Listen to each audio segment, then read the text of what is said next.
इज़्ज़तमंदो, कुरान करीम के रब्बुल आलमीन फरमाई इन्नल्लाह व मलाइकतहु युसल्लूना अलन नबी, बेशक अल्लाह द अल्लाह फरिश्ते मलाइक युसल्लूना अलन नबी दी रहमतुन रालीगी पद खपल नबी बांधे।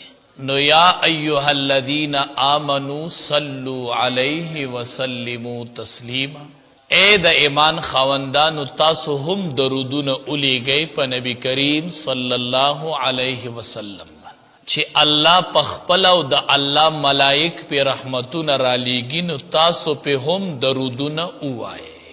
हदीस शरीफ की राजी रसूलुल्लाह सल्लल्लाहु अलैहि वसल्लम फरमाई मन सल्ला अलैया वाहिदतन सल्लल्लाहु अलैहि अशरन, छेमा बांदी सो की यौजल दरुद उवाई नो अल्लाह तबारक ताला पे लस रहमतु नरा नाजिल की। माँ बाने चिसो की यवा पेरा दरुद शरीफ उवाई नो अल्लाह पे लस रहमतु नरा उली नो पकार दादा ची रसूलुल्लाह सल्लल्लाहु अलैहि वसल्लम बांदी दरुद शरीफ उवायु औ द जुमे पौरजा औ द जुमे पशपडीर जियात उवायु। हदीस शरीफ के राजी और सहाबी द रसूलुल्लाह सल्लल्लाहु अलैहि वसल्लम वर्तवे मां बांदी दरूद डेर वाये नो सहाबी तीन तपोसु को वेद अल्लाह हबीबा मुंग के ता बांदी दरूद वायु तासु वजूद मुबारक खुबा कबर की जोड़ शवे नहीं या ब रेजा रेजा शवे नहीं चे मुंग पता बांदी दरूद वायु। नबी करीम सल्लल्लाहु अलैहि वसल्लम अगी सहाबी तो उफरमाइल वे इन्नल्लाह हर्रम अलल अर्द अजसादल अंबिया, ए सहाबी अल्लाह हराम कड़ी दी पज़मका बांदी द तमाम अंबिया वजूदुना, द पैगंबर वजूद वैन निशी खराब वले, द पैगंबर वजूद ज़मका निशी जड़ा वले, दा अल्लाह पज़मका बांदी हराम कड़ी दी, दा जमास्ता वजूद न दे दे के ढेर फर्क दे।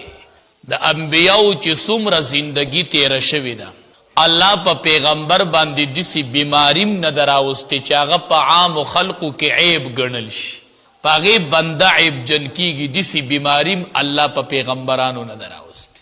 रब्बुल आलमीन अंबिया किराम क़ब्ल नबुवत औ बाद नबुवत द्वाड़ा द गुनाह न महफूज कड़ी दियो दा मासूम बंदिया पा मखदज मक नवे मां बानी दरूद शरीफ वाये ढेर वाये द जुमे पशपाव पौरस बांधे ढेर वाये सुमरा कोशिश कवले शे दरूद शरीफ ढेर वाये। यो सहाबी दे द रसूलुल्लाह सल्लल्लाहु अलैहि वसल्लम उबई इब्न कअब रज़ी अल्लाह तआला अन्हु नुम दे देरागे नबी करीम सल्लल्लाहु अलैहि वसल्लम तवई द अल्लाह हबीबा जड़ में ग्वाड़ी ची पता ढेर दरूद शरीफ वाम नु सुमरा वामा नबी अलैहि सलाम वर्तवी स्ताख वखदन वी सलोरम ब्रख पूरा द सलोरम हिस्सा चिदा जमा द नवाफिल सुमर वक्तु नदी द फराइज न अलावा चिदा सलोर ब्रख कमौ सलोरम ब्रख पता दरूद शरीफ वाम न पूरा भई। नबी करीम सल्लल्लाहु अलैहि वसल्लम वर्तवी स्ताख वखदा खुक सेवा दी को न खबई दावत नबी अलैहि सलाम खपलवी खुदी की बस सही कना अगर वर्तवी द अल्लाह हबीब चिन्नीम वाम न पूरा भई चिदा टोल अवकात नीम कम दो ब्रखे कम नीम हिस्सा पता दरूद शरीफ वामो नीम हिस्सा खाली प्रेदम नु सईदा। नबी करीम सल्लल्लाहु अलैहि वसल्लम वर्त फरमाई स्ताखवा खदा खकड़ीर देखो नु गोरे गोरा बई अगर वर्तवी द अल्लाह हबीबा चे दो ब्रखे पता दरूद शरीफ वामा औ दा यव ब्रख दे नूरो नवाफिल तवरकम नु पूरा बई दो ब्रखे बपता दरूद शरीफ वाम द्रयम हिस्सा बदे नूर जिक्र अस्कार नवाफिल तपरीद। नबी करीम सल्लल्लाहु अलैहि वसल्लम वर्तवी स्ताख वखदा खकजियात ते कन खबई वेद अल्लाह हबीबा सहाबो द पैगंबर प मिजाज पोइदल वेद अल्लाह हबीबा चे फारिग टेम रात मेलावी गयो पता दरूद वाम नो बस्ता चे फारिग मौका मेलावी गयो जब मिस्ता प दरूद लमदई नु ठीक दा। नबी करीम सल्लल्लाहु अलैहि वसल्लम उबई इब्न कअब रज़ी अल्लाह तआला अन्हु तो फरमाई कदा सिदी वकड़ल चे फारिग टेम मेलावी गयो पमा दरूद वई कदी सिदी वकड़ल नवे अल्लाह बस्ता द्वकार की तो दा कवो अल्लाह बदी द्वकार के वाग द्वकार जमुंग द टूल हाजत थे वरमान खुदे चे दा द्वकार वशवले नबी करीम सल्लल्लाहु अलैहि वसल्लम ورته وی الله بستا دوا کارو کی وی کمو وی الله به ټول گناهونه معاف کی او الله به د هر غم نه بی غم کی. دا ورته نبی علیہ السلام خپل ویلی د نبی کریم صلی الله علیه وسلم د خلیق ولا وظیفه ده چې ته په فارغ ټیم ملاویږي او ته په ما درود وای الله به د گناهونه معاف کی او د هر غم نه به الله بی غم کی. زمون د ټولو خدا دو حاجت دي چې ګناه می معاف شولې او دنیا کې می بیغم ژوند تیرولې چې غمونه نه وینو. دا دو حاجت دي نه دا که یو سړی غواړي چې غمونه مم ختم شي او الله می ګناهونه معاف کړي نو چې د تفارغ موقع ملاویږي نو د درود شریف بس دا لوی کمال دی کمال. حضرت امام شاه ولی الله رحمت الله علیه بتا سو نه پیژنئ خودی علماء نه تپوسو کوي مولی صاحب امام شاه ولی الله رحمت الله علیه څنګه عالمو دا څومره علما چې تاسو په نننی دور کې ای نه دوی چې خپل سند د احادیثو رسول الله صلی الله علیه وسلم ترسی نو بغیر د امام شاه ولی الله نه نشي رسول سند چې خپل وس رسوم د احادیثو نبی علیہ السلام پمنس کې به امام شاه ولی الله رحمت الله علیه راځي یا به می استاد کیږي اسې نشم رسول. امام شاه ولی الله رحمت الله علیه وی ماو زما خاندان چې سمندلی دي ماو زما خاندان دا مونږ ته چې دومره لوی مقام میلاو دی دام د درود شریف په برکت مندلی دي. خو چې یو سړی د برکات خون والی خون مونږ او تاسو د درود شریف د برکات خون نه دی غسته دې سره پراخی راځي دې سره سپیرتوب ختمي دې سره کور کې برکات راځي دې سره کور کې نیکان پیدا کیږي دې سره کور کې واړه تابعدار کیږي دې کې ډیر روحانیت پروت دی روحانیت. او حدیث مبارک کې مرাজি چې کم سړی درود شریف ډیر وایي نو الله به دعاګانم قبلې دې به مستجاب الدعوات ګرځي چې دعا کوي الله به دعا قبلی چې کم سړی درود شریف ډیر وایي مستجاب الدعوات به الله وګرځي الله به هر دعا بیا قبلی چې د درود شریف زیات اهتمام کوي. نو چې څومره درنه کېدلی شي درود شریف ډیر وایو. یو خو د جمعې ورځ د سوره کهف تلاوت لازمی کوئ چې کم سړی د جمعې په ورځ سورة الکهف تلاوت کی نو د یوی جمعې نه والا د بلی جمعې پورې به د مخې ته یو نور رڼا به رڼا دی چې څه کار کوي مخې ته به یو رڼا قایموي چې د سورة الکهف تلاوت کړی د جمعې په ورځ.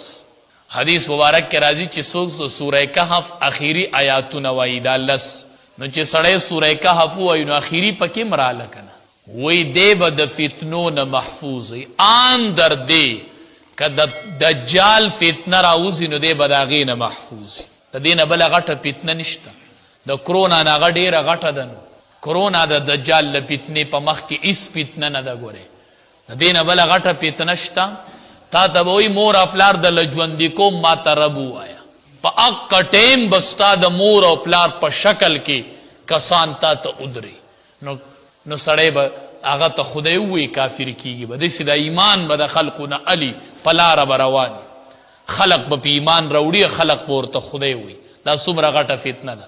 نو چې سړی د سوره کهف تلاوت کوي وایي دی به د دجال د فتنې نه محفوظ وي. علما وایي چې کله دا سړی تلاوت کوي د دجال د فتنې نه به دی محفوظ وي. نو چې د سوره کهف تلاوت کو او درود شریف زیات وایو چې کوم سړی دا غواړي چې زه د قیامت په ورځ د رسول الله صلی الله علیه وسلم سره یو ځای ودرېدلی چې نږدې وی ورسره ان اول الناس بی یوم القیامت اکثرهم علی صلاة د چا چې درود شریف سیوا راوختو نبی علیہ السلام فرمایي دا سړی به په ټول مخلوق کې ما ته نږدې په ورځ د قیامت ما سره به یو ځای چې درود شریف سیوا راوخت درود سیوا راوخت ما سره به نږدې.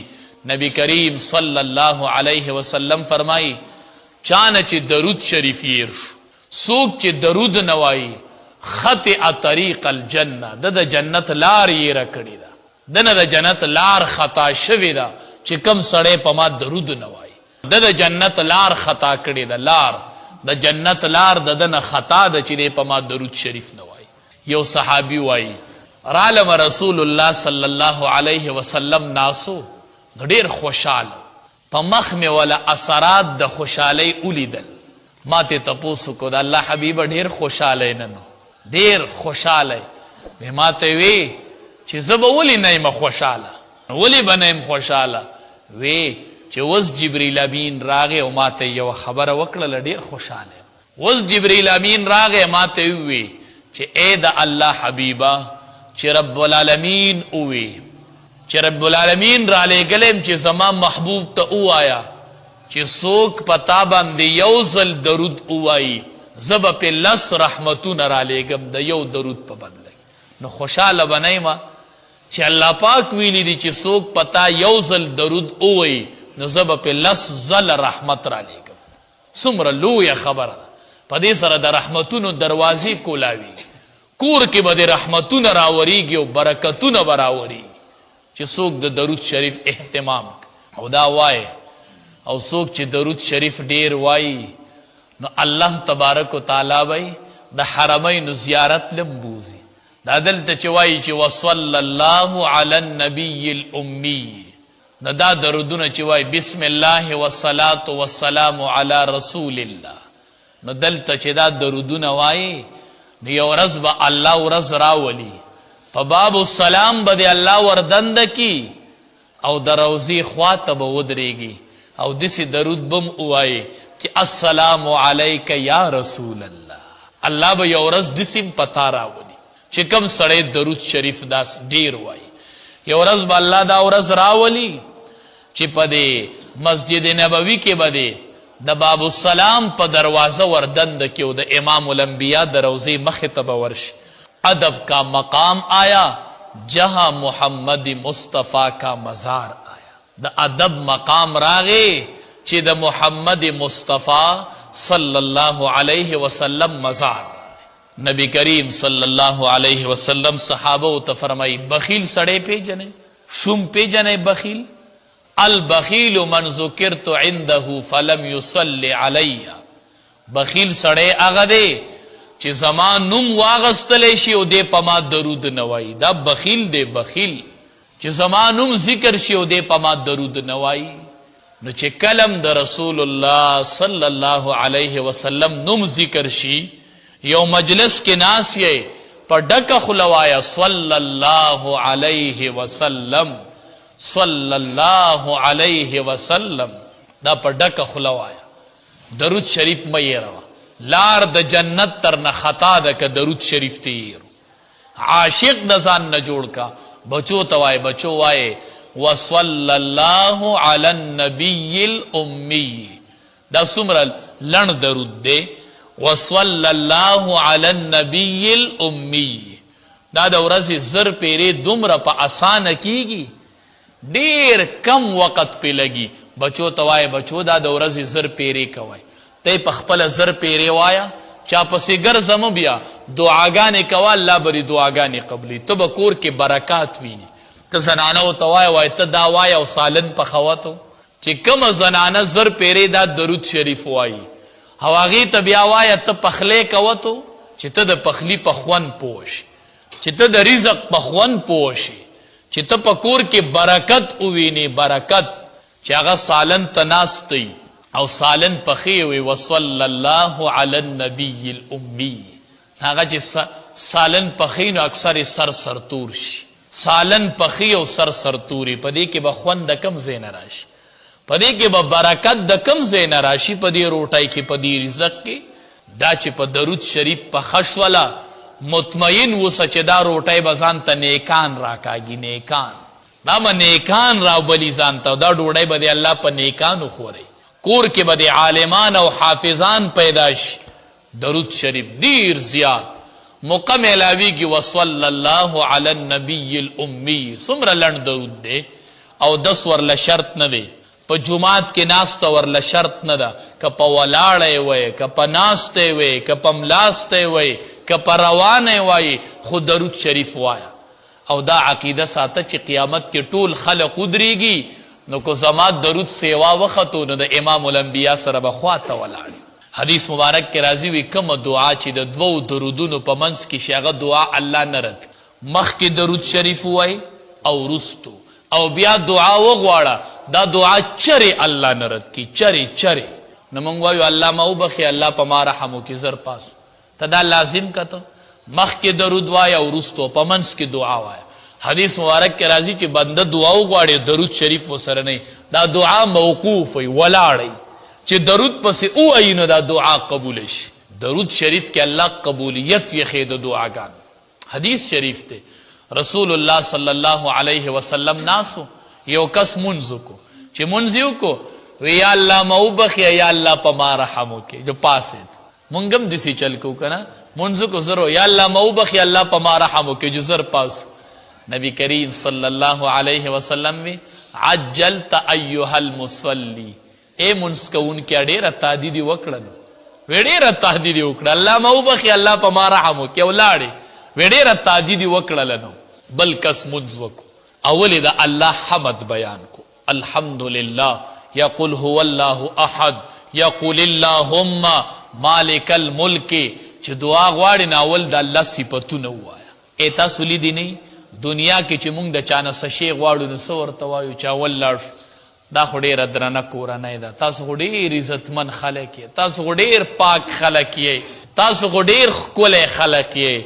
او بیا ورته وروسته ووایو لومبی د هغې صفت وکو نو بیا ورته وایو یاره دا حاجت مې دی در باندې ګورې دا به کوې، داسې کوو که نه. هغه سړی بیا وکړي نو چې ته وایي قل اللهم مالک الملک تؤتی الملک من تشاء، ته خو هغه ذات چې خلقو له بادشاهۍ ورکوي، د چا نه ال یو چاله ورکوي، تولج اللیل فی النهار و تولج النهار فی اللیل، ته خو هغه ذات چې شپه ورځ راولي، شپه په ورځ کې داخلی، ورځ په شپه کې داخلی، ته خو هغه ذاتی. نو چې د الله صفتونه ړومبې وکړې بیا وایي یا الله یوه دعا مې ده، الله بیمار یم روغ صحت راله را کنه، چې الله دې روغی که نه رغی، الله دې مشکل کې نښتی م الله خلاص مې کا. نو چې د مخلوق صفتونه کوي نو د الله صفتونه ولې نه کوي؟ هغې صحابي منځ کو نو ړومبی د الله حمد بیان کو، بیا په نبی کریم صلی الله علیه وسلم باندې درود شریف وامه په لنډو حاصل مې د تقریر دا دی که دا غواړئ چې دعا مې قبلېدی نو عام طور پر درود شریف ډیر وایه، او چې کله دعا غواړي نو مخکې وروستو تی درود وایه، او دا دعای په منځ کې ګیره وه. حدیث مبارک کې راځي نه رد کیږي دا دعا بیا چې د دوو درودونو په منځ کې ګیره شو. د هغې صحابي اول حمد وي، بیا درود شریف وي، بیا دعا غوښتله. امام الانبیا ولیدو نبی کریم صلی الله علیه وسلم ورته غواړه دعا قبلیږي، غواړه دعا دې مه بندوه، بس الله قبلی الله قبلی وایه پاپله پسې ځه. هغې بل ته یې تهدید یې وکړله یا الله ما وبخې یا الله په ما رحم وکړي، وی تا تهدید وکړه. هغې بل ته یې وایه ستا دعا قبلیږي ځکه تا ته مخکې حمد ویلی دی، بیا دې پسې درود شریف ویلی دی، وی دعا دې قبلیږي، غواړه دعا. نو پکار ده چې د درود شریف ډیر اهتمام کو. امام شافعی رحمت الله علیه وفات شو، یو مشهور شاگرد دی د امام شافعی رحمت الله علیه، هغه وی ما خوب کې ولیدو. امام شافعی رحمت الله علیه نه مې خوب کې تپوس وکړو، ما ستا خو ډیر دینی خدمات دي، الله وبخلې که نه بخلو کم فرم بخلو نه بخل، دا خو د میدان محشر نه پستی، خو الله یو قسم د میدان محشر نه مخکیم خی خلقو ته دی قبر کې چې خی نو دا خنی چې نعمتونه شروع شي د بنده ته، نو خدا د بخلو دلیل. امام شافعی رحمت الله علیه ورته وی الله وبخلم او ډیر اعزاز او اکرام یې راله وکړو. وی وجه سوا؟ وی ما به یو درود وی الله ته هغه درود قبول شوی. وی کم درود به دی؟ وی هغه شاګرد دې خوب کې تپوس کوي. امام شافعی رحمت الله علیه ورته وی اللهم صل علی محمد کلما ذکره الذاکرون وکلما غفل عن ذکره الغافلون. دا درود به مې وینو، دا څومره لنډ درود دی خو معنی ډیره قیمتي ده کنه. اللهم صل علی محمد، یا الله درودونه راولېږه او رحمتونه راولېږه په محمد صلی الله علیه وسلم، رحمتونه او درودونه پې راولېږه. کلما ذکره الذاکرون، چې کله خلق یادی نو پې راولېږه. وکلما غفل عن ذکره الغافلون، چې کله خلق تی غافلی په هغه ټیم کې پې م رالیږه. یعنی الله هر ټیم په رحمتونه را لېږي. د دې معنی ده چې خلق یادینو یا الله رحمتونه پې را لېږه او چې خلق نه یادینو پې را لېږه. وی د دې درود شریف په وجه الله وبخلم. اون خو د بخښنې فکر کیو. یو ورځ جبریل امین راغی.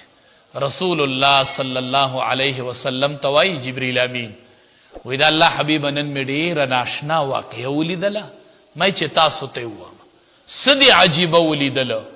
وی نن می یو فرشته ولیدله په کوه قاب غر نه می آواز واورید چې ډېره پریاد او زاری الله ته کول. چې زه ورغلم نو هغه یوه فرشته وه او هغه فرشته وه چې ما په اسمان کې لیدلې وه او 80,000 فرشتې به د دې سره ناستې وي. دا دومره عزتمنده فرشته وه چې 80,000 فرشتې به ورسره وي. نن مې هغه ولیدله په کوه قاب غر، الله ته فریاد کو زاری کوله. زه وله ورغلم. ما دا ولې ته خو اسمان کې نه وې هغه 80,000 فرشتې چې وی چې ولې نه؟ ما وی نن ولې دا حال دی؟ وی ما ته وی چې یوه شپه نبی اخر الزمان اسمان ته راختلی و، د معراج په شپه هغه راختلی و. نو زما په خوا تیر شو په اسمان کې. نو ما تعظیم ونه کو. ما وی یو پیغمبر د اسمان ته راختلی. چې کله هغه واپس کوز شو نو الله راله سزا راکړله چې زما محبوب راختلی و، ته تعظیم نه دی کړی، ادب او احترام دی وله نه دی کړی. وی هغه ټوله ملکي راله ختمه کړله او دلته اوس ناست یم او الله ته پریادونه کوم چې الله معاف مې کړه او الله ته ووایي چې ما معاف کړي، ما نه غلطي شوې ده. جبریل امین نبی کریم صلی الله علیه وسلم ته وایي زه وختلم. الله ته مې ووایي چې یا الله دا فرشته معاف کوي نه، زاری او فریاد کوي. وی رب العالمین راته وی چې ورته ووایه چې اوس پایم معاف کما خو په نبی کریم صلی الله علیه وسلم دی درود شریف ووایي چې معاف یې کړم. اوس پایم اله معاف کوم چې په نبی اخر الزمان به درود شریف ووایي. وی د الله حبیب رالما هغې فرشتې ته مې ووایي چې الله وی معاف پی کم خو چې زما په نبی اخر الزمان باندې دی درود ووایي. وی هغې فرشتې درود شریف شروع کو. وی د الله حبیب ما ورته کتل چې واپس اسمان ته لاړل او الله هغه عزت برقرار، الله سزا ورکړي. درود شریف دومره لویه د کمال خبره ده. دعا به د الله قبلی، پراخي به الله راولي، کور کې به د بچي حافظان او عالمان پیدا کیږي او 1 روپۍ به در سره نه او الله به د انشاءالله د عمرې او د حج سفرې نصیب کوي. رب العالمین دی مونږ ټولو له په دې باندې د عمل کولو توفیق راکړي. وآخر دعوانا ان الحمد لله.